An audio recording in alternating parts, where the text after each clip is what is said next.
S K വ്ളോഗ്സിൻ്റെ പുതിയ വീഡിയോയിലേക്ക് എല്ലാവർക്കും സ്വാഗതം. ഇന്ന് ഞാൻ ഇവിടെ ഉണ്ടാക്കാൻ പോകുന്നത് ചെറുപയറിൻ്റെ കൂട്ടാൻ്റെ റെസിപ്പിയാണ്. ഞാനിവിടെ ഒരു ഗ്ലാസ് ചെറുപയറാണ് എടുത്തിരിക്കുന്നത്. അത് നന്നായിട്ട് കഴുകി ഒരു ഗ്ലാസ് ചെറുപയറിന് ഞാനിവിടെ ഒരു 3 ഗ്ലാസ് വെള്ളം എടുത്തിട്ടുണ്ട്. അതിലേക്ക് നമുക്ക് എരിവിന് ആവശ്യമായിട്ടുള്ള പച്ചമുളക്, ഞാനിവിടെ ഒരു പച്ചമുളകാണ് ഇട്ട് കൊടുക്കുന്നത്. പിന്നെ വേണ്ടത് ഒരു തക്കാളിയാണ്, കുറച്ച് കറിവേപ്പിൻ്റെ ഇല എന്നിവ ഇട്ട് കൊടുക്കാം. പിന്നെ നമുക്ക് പൊടികൾ ചേർത്ത് കൊടുക്കാം.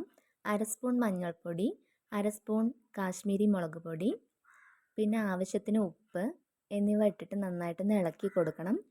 അതിന് ശേഷം നമുക്ക് മീഡിയം സിമ്മിലിട്ടിട്ട് ഒന്ന് വേവിച്ചെടുക്കാം. മീഡിയം സിമ്മിൽ ഒരു 4 വിസിൽ വരുന്നത് വരെ നമുക്കൊന്ന് വെയിറ്റ് ചെയ്യാം. ഇനി ഇതിലേക്ക് നമുക്കൊരു അരമുറി തേങ്ങ അരച്ചെടുത്തിട്ട് വരാം. ആ തേങ്ങയുടെ കൂടെ നമുക്ക് ഒരു 1/2 സ്പൂൺ ജീരകം, ഒരു 1/4 ടീസ്പൂൺ മഞ്ഞൾപ്പൊടി, പിന്നെ ഒരു ചെറിയ കഷ്ണം ഉള്ളി, വലിയ ഉള്ളി ആണെങ്കിൽ ഒരു ചെറിയ കഷ്ണം മതി, ചെറിയ ഉള്ളി ആണെങ്കിൽ ഒരു 2 ചെറിയ ഉള്ളി ഇട്ടിട്ട് ഒന്ന് അരച്ചെടുത്തിട്ട് വരാം. നല്ല മിനുങ്ങനെ അരയ്ക്കണം.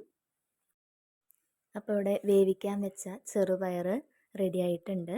നമുക്കതൊന്ന് നോക്കാം. പാകത്തിന് വെന്ത് കിട്ടിയിട്ടുണ്ട്. ഇനി നമുക്ക് അതിലേക്ക് തേങ്ങ അരച്ചത് ചേർത്ത് കൊടുക്കാം. ഇനി നന്നായിട്ടൊന്ന് അത് മിക്സ് ചെയ്ത് കൊടുക്കണം. പിന്നെ കുറച്ച് ആവശ്യത്തിന് വെള്ളം ഒഴിച്ച് കൊടുക്കാം. പിന്നെ നന്നായിട്ടൊന്ന് തിളപ്പിക്കാം. അപ്പോൾ തേങ്ങയുടെ പച്ച മണം ഒന്ന് മാറുന്നത് വരെ നമുക്കതൊന്ന് തിളപ്പിച്ചെടുക്കണം. നന്നായി തിളച്ച് കുറുകി വന്നതിന് ശേഷം അതിലേക്ക് ആവശ്യമായിട്ടുള്ള വെളിച്ചെണ്ണ ഒന്ന് മുകളിൽ ഒഴിച്ചു കൊടുത്താൽ കുറച്ചും കൂടി ടേസ്റ്റ് കൂടും കേട്ടോ. അപ്പോൾ പുട്ടിനും ചപ്പാത്തിക്കും ഒക്കെ നന്നായിട്ട് പെട്ടെന്ന് എളുപ്പത്തിൽ ഉണ്ടാക്കാൻ പറ്റുന്ന ഒരു റെസിപ്പിയാണത്. അപ്പോൾ ഇന്നത്തെ വീഡിയോ നിങ്ങൾക്ക് ഇഷ്ടമായിട്ടുണ്ടെങ്കിൽ ഒന്ന് ലൈക്ക് ചെയ്യൂ, ഷെയർ ചെയ്യൂ, സബ്സ്ക്രൈബ് ചെയ്യൂ. മറ്റൊരു വീഡിയോയുമായി വീണ്ടും കാണാം. താങ്ക്